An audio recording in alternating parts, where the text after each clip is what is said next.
Mr. Speaker, sir, I thank the Honourable Member for his question.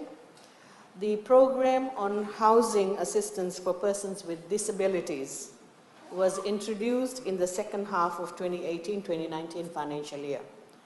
The policy framework is administered by the Ministry of Housing and Community Development in partnership with Ministry of Women, Children and Poverty Alleviation and Habitat for Humanity, Fiji.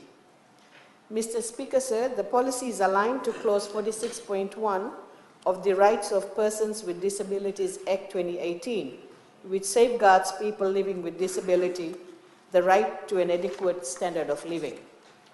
According to the 2017 census by the Fiji Bureau of Statistics, 13.7% of Fijians aged 3 and above are reported to be living with some form of disability.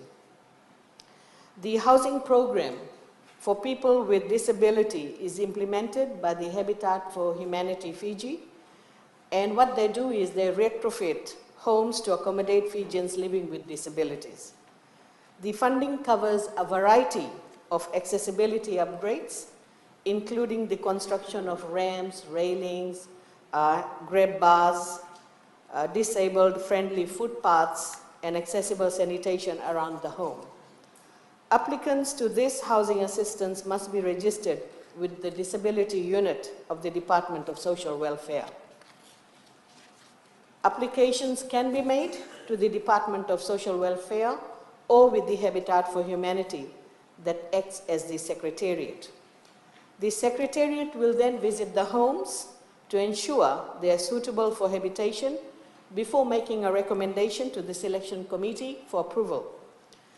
Mr. Speaker, sir, the Selection Committee is chaired by the Permanent Secretary of Housing and Community Development, and this committee is made up of Director of Housing, Director of Social Welfare, Director of Fiji Disabled People's Federation, and the National Director of Habitat for Humanity Fiji. The Selection Committee then reviews and approves the application. I thank you, Mr. Speaker, sir. I thank the